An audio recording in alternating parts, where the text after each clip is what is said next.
Welcome to the Angel Mystic Podcast. I am super excited you are listening because this is where spiritually open minds can come together to explore the wonders of angels, spiritual connections, and the art of manifesting.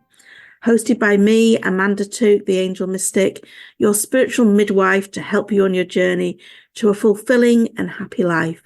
You may have seen me on ITV, Channel 4, or even in Fate and Fortune magazine.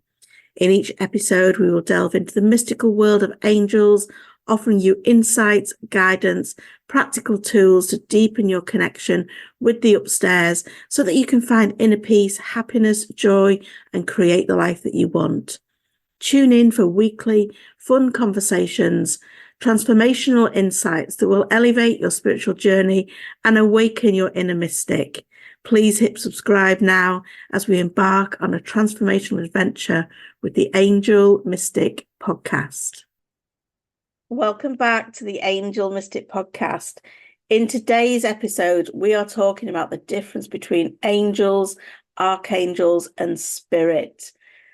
I really want to go over this and give you some sort of perspective on how it could be and how I see it now, because it's like quite differently to how I saw it at the beginning of my journey.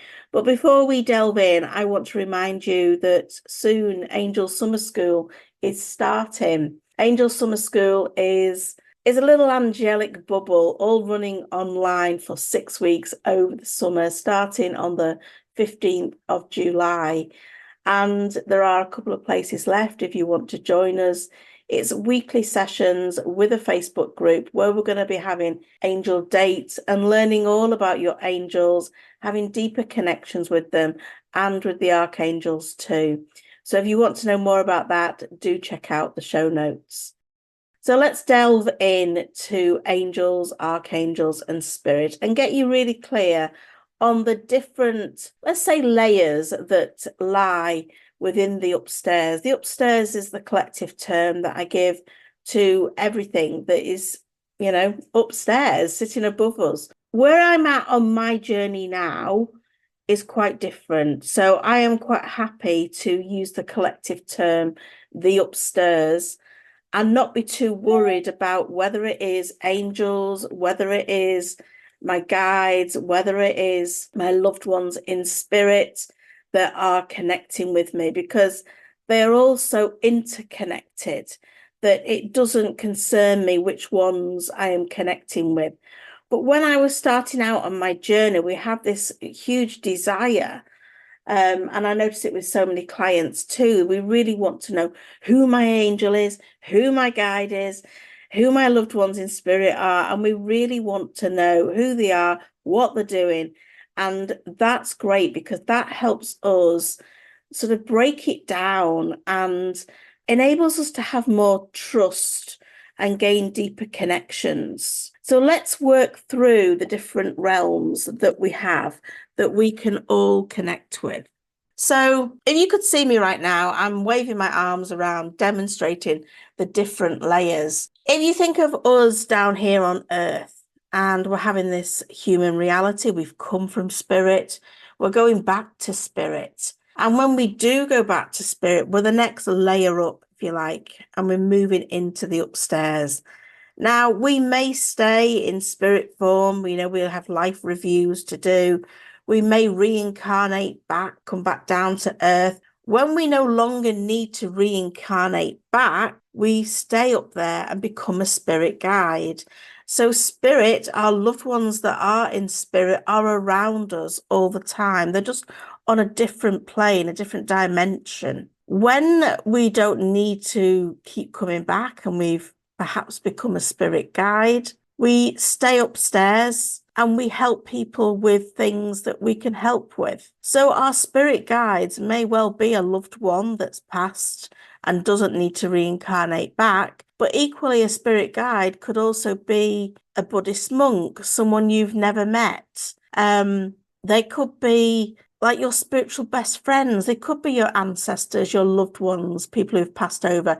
But they're enlightened beings who've chosen to assist you on your journey, and they offer you guidance, support, and wisdom that is tailored specifically for you. So they're no longer coming back into human form, they're staying upstairs, unlike the spirit, our normal spirit family that are just perhaps reincarnating. So we've got us down here, we've got spirit that may return back and have an earthly learnings again, and we've got our spirit guides. And then we've got angels, and this is where people get a little bit confused.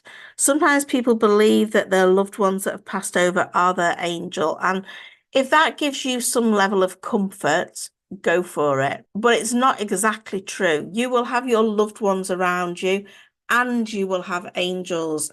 Everyone has at least one angel. Your angels are called guardian angels. They're there to keep you safe. They're your guards.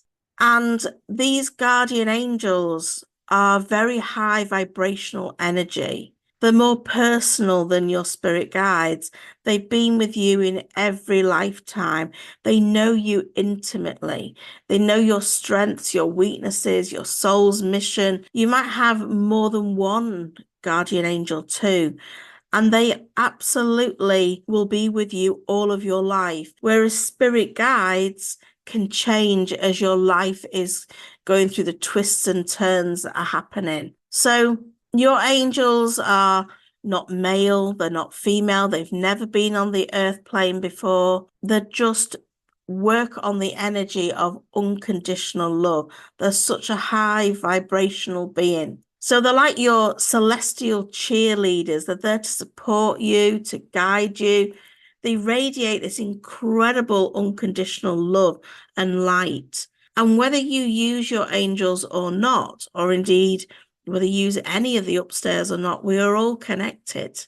But your angels, I like to think of them as a bit like your spiritual bodyguards. They're always around, ready to offer you help and guidance whenever you want. They're so good at giving you the inner strength that you need. And it's really easy to ask your angels to help you. You just need to ask in your head. Connecting with angels is so much easier than connecting with spirit because they craft their communication exactly how you need it. So they're adapting their communication to you, whereas spirit are different to connect with. Their energy feels very different. You know, your loved ones in spirit will still have some personality traits so that you can recognize them. And that might come through as, you know, grumpy behavior, funny behavior. But your angels, they just work it around you. So sitting quietly, being in meditation are all ways to connect. And those little light bulb moments that you get, those good ideas, those solutions to a problem generally come from your angels. They give you little nudges in the right direction. Their energy is very subtle, whereas spirit is far more direct. But their love is powerful and it is always present. And they are just the best thing in the world to connect with. Honestly, they transform your life. But you've got to start asking for their help, because unless you ask for their help, they can't help you. It's just a written rule. And then we move on to the archangels. And the archangels, these are, again, there's only two archangels, Metatron and Sandalphon, that have ever been on the earth plane. The rest have not. Because again, the, you know, angelic realm, the heavenly beings. But there is lots of different archangels, and I always think of the archangels like big players, like the big boys, and they all have a specialist subject, if you like. So sometimes people get hung up on the fact that, oh, what archangel do I need to ask for pets? Or what archangel do I need to ask for love? Or anything like that. And the fact is, you don't need to worry about that. What you need to do is just ask your angels in the collective term to help you. And if they feel that an archangel needs to come in and support you, they will organize that for you. So some of the more common ones is Archangel Michael. He gives you courage, strength, helps you cut cords from the past. He's always there to help you, shield you from negativity. He's like a protector, a warrior. He has a sword that can cut the cords between you and situations and people that no longer serving you. And his light is like a purpley blue light. Your guardian angel's light is always like a white light. So if you see sparkles of white, that will be your guardian angels. If you're seeing blue, it'll be Archangel Michael. And when I say seeing, it might be flashes out the corners of your eyes. It might be when you go into meditation. There's lots of different ways that you can use your clairvoyance to see. We have Archangel Raphael. I think of him as the doctor of the angel realms. He heals the mind, body, spirit, and soul. He's the healer. He helps with physical, emotional, spiritual healing. He doesn't always heal you direct. Sometimes he will guide you to someone that can heal you. And Raphael's light is emerald green. So if you're needing healing or you want healing for others, you can surround them in that color. We've got Archangel Gabriel. Now, Gabriel's an interesting archangel. To me, Gabriel's energy, whilst again, these angels are not masculine just because they've got male names. They're not male, they're not female, but Gabriel's energy does feel more motherly. It feels more nurturing. It feels very much caring. And Gabriel will help in families, will help bring in new life, will give you lots of good ideas, will help you with business ideas as well. Really good business angel. I have Archangel Gabriel, a little card pinned on my computer. Gabriel's wonderful to work with if you are wanting to grow a business. And then we've got Archangel Uriel. Now, Uriel is like the wise one, offering insights and enlightenment, but I think of Uriel as like the worldwide archangel. So if there's any natural disasters, I would call upon Archangel Uriel to help with that. But all of these, angels and archangels, spirit and your spirit guides, we can all connect with these. It doesn't require any real specialist skills. It just requires you opening your heart and your mind to doing this. Well, think of archangels as, specialists. If you've got a specific need or challenge, they can bring some extra powerful help in. And all of the archangels and your guardian angels are just an ask away. So just start asking for the help that you need with them, because connection doesn't need to be complicated. A simple prayer, a meditation, a heartfelt thought is enough to get their attention. And I think it's always really nice to ask from a place of gratitude. So rather than saying, please, can you help me with, saying, thank you for helping me with, because that also brings in a bit of the energy of law of attraction and manifesting as well, because you're seeing it as done. But they're always there to help you. So just remember to reach out when you're feeling like you need that sort of help. They're particularly good at the inner strength. So if you're struggling with something in life, ask to have that strength to cope with it. Ask to have those good ideas come to you.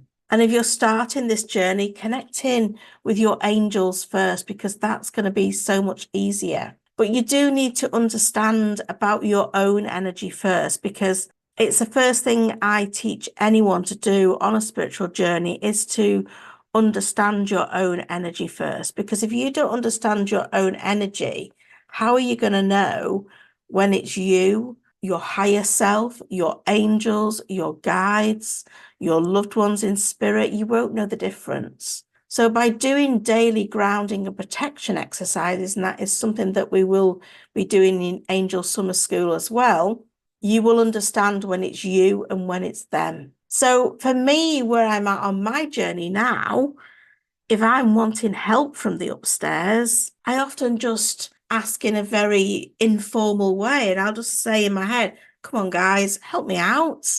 It doesn't have to be a ritual. You don't have to sacrifice a goat or anything like that to, make these amazing connections.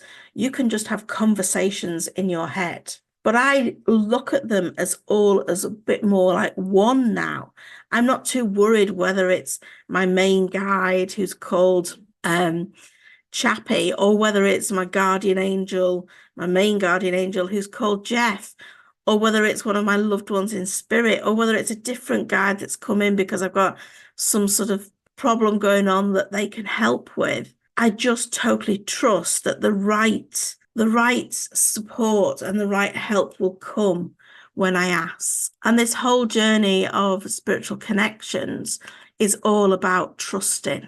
It's all about trusting what you're getting and seeing it as a massive adventure, because it makes life so much easier when you're connecting in with the whole of the upstairs. When you've got that trust and that wonderful connection, when you're connecting with your angels, your loved ones in spirit, your spirit guides, your archangels, and ultimately connecting in with source energy, because everything is connected. Everything is all one. And when you understand that, life starts to get a lot easier. So I hope you've enjoyed this episode, and I hope it's given you a little bit of a clarity on all the different realms that we can connect with. And when you invite them in, it does bring more magic into your day. So if you've enjoyed this episode, be sure to subscribe, leave a review, share it with your friends, all of that good stuff, and come and join us in Angel Summer School, because you will love it. Until next time, remember, your angel is just an ask away. Bye for now. I hope you've enjoyed this episode. If so, please hit follow and share my message by sharing with your friends. It would be amazing if you can leave a review. All this will help, and it activates the universal law of the more you give, the more you receive. So it's a win-win. You can find more good stuff between episodes over on social media. Just search The Angel Mystic on Facebook, Instagram or TikTok, or check out the links in the show notes. I'd love for you to connect more over in my free group in Abundance Manifesting, all on Facebook. Hope to see you there.